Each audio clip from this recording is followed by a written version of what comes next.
wonderful people, welcome back to the channel. Today I am bottling the coffee mead and assassinating flies still.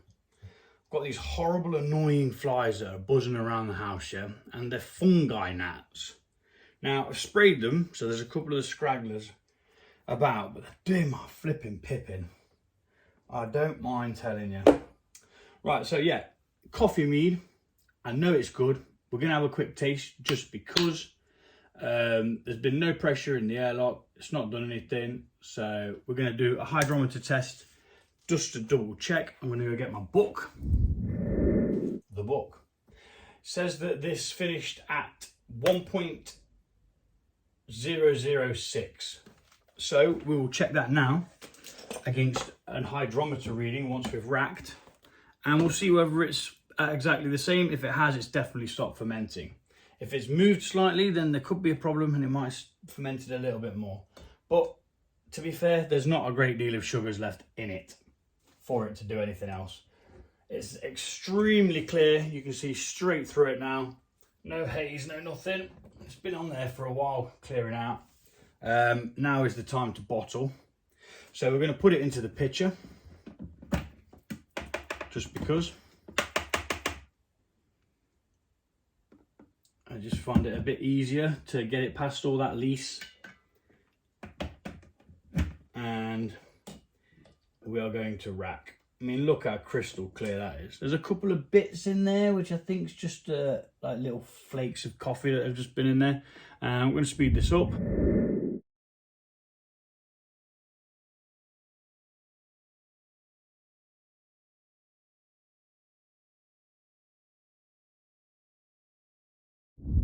Righto, so we're just shy of 4.5, which isn't bad. We lost minimal amount in this, minimal. And a strange thing happened. When I put it in, there was a small bit of haze at the top, like a wispy creaminess that just started coming down with it. Now, some of that's gone in here, but it's still reasonably clear through. Clear through? See through. Try again, douche. Okay, let's get this bottled. First of all though, we do need to do a hydrometer test. Why do we do a hydrometer test at this stage? Because we want to know that it has finished fermenting, or when we put it into a bottle, there's every chance it could carry on fermenting and cause bombs. Now, I had a failed brew, which was a braggart. It wasn't a failed brew because it brewed. It didn't go off and it wasn't bad, but it was a bit dangerous.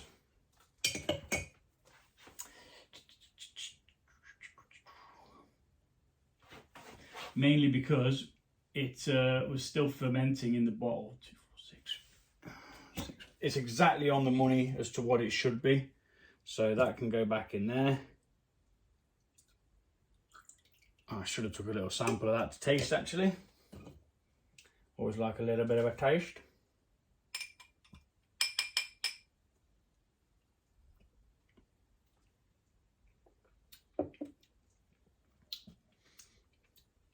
It's not bad.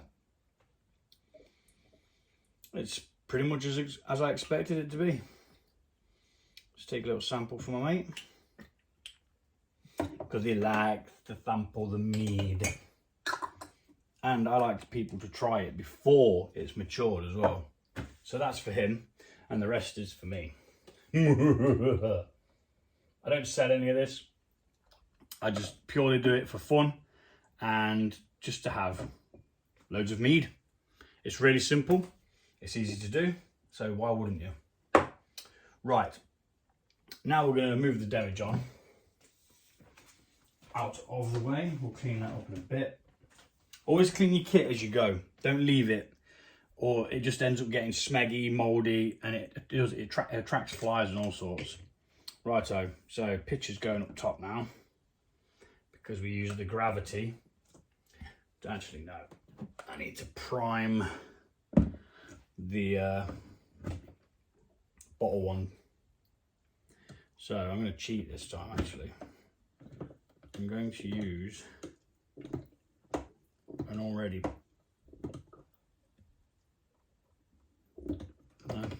didn't seem to work as well as I thought it was going to.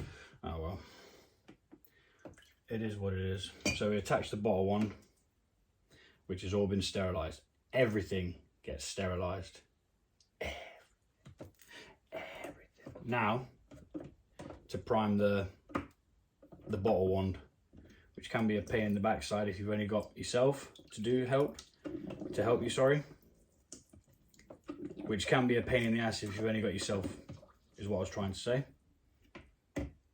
So that's partly primed, which means we've got some liquid going into the thing. So as we pop this up here and bring it down for the bottles, which are right here.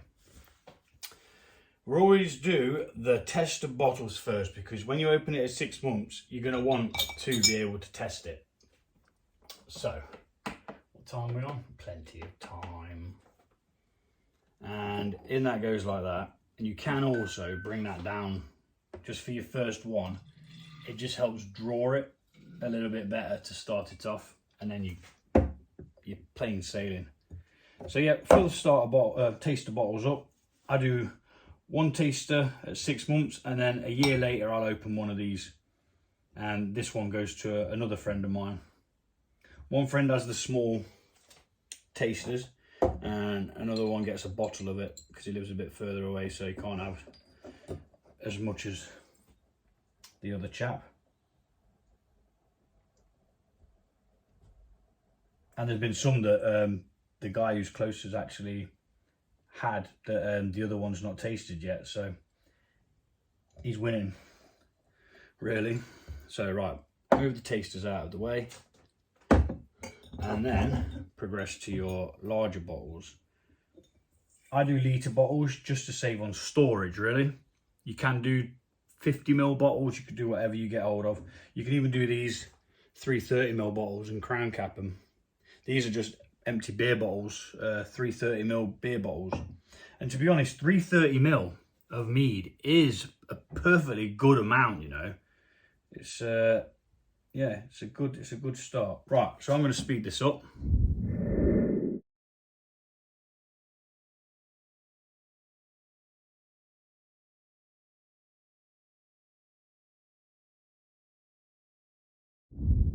Okay, so I don't have enough to fill this one up because I've only got 500ml left. So what I'm going to do is I'm going to get a 500ml beer bottle, which I've got over there, and I'm literally just going to quickly rinse one out, wash it, sterilise it, and bottle the last bit. I should give it 10 minutes, but I don't have 10 minutes to... Actually, yeah, I do. I do have 10 minutes to give it. So I'm going to give it 10 minutes to sterilise, make sure it's all cushy, and that's that. So I'll be doing that shortly, but let's for now get these sorted like so. Get some bottle caps which have been sterilised over here. Always sterilise more bottle caps than you need if you do use the ones that take a crown cap, mainly because sometimes you can deform them as you go in, and what it ends up doing is it causes a bend in it, which then stops the seal being decent, which then obviously exposes your beverage, which you don't want, because that'd be bad. So yeah, double up. You never know how many you're going to end up ruining. It only happens quite rarely, but it does happen, and then you're in a pickle because you've got none that you've sterilised, and you risk contaminating bacteria and turning your beverage to vinegar. So we've got them sorted now. Mr. Fly, you can die. We're not going to need that. That's okay in there for a second, and I'm going to go get the other bottle. So bottle got, and we've already got some spare caps, so we're winning. Let's now get this into here, and we are going to have to put that down there, tilt this now, so that we can get that last bit out into the bottle.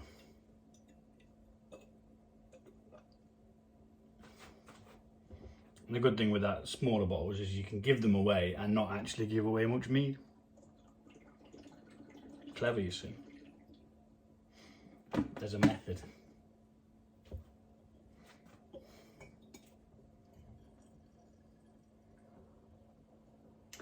It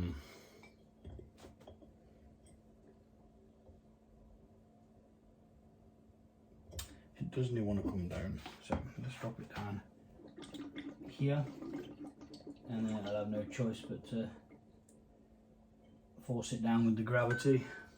It's because there's a blockage at the end there because it's still sort of primed there. It's done it again.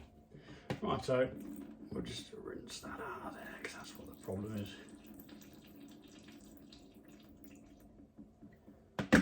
And now that last bit should come through because now there's no airlock on the other end. Get that last bit out of there because we want it. We do not waste here. And we just tip this in until it's at the level. That is good. Which is about there. We cap this off. And I will put, and you see, that's why we do extra, because if I'd have picked that up then, it could have contaminated this. It's just fell down a gap. It's probably dusty down there. There'd be spiders and crawlies and you name it, it's down there. And there we are, done. It finished at exactly what we thought it was going to finish at. And we've got 330 mils. 1 500 mils and 3 litre bottles. And I've got myself a little drinky poo. See, the problem is you've got to have a certain level of height in each bottle. So that once you bottle in, the ideal place, yeah, is when you've got your bottle one down. Once it comes up to there, literally that mark there, or halfway up that, you take it out, and as you draw it out, it lowers it down to like almost the perfect headspace. That's what it's called.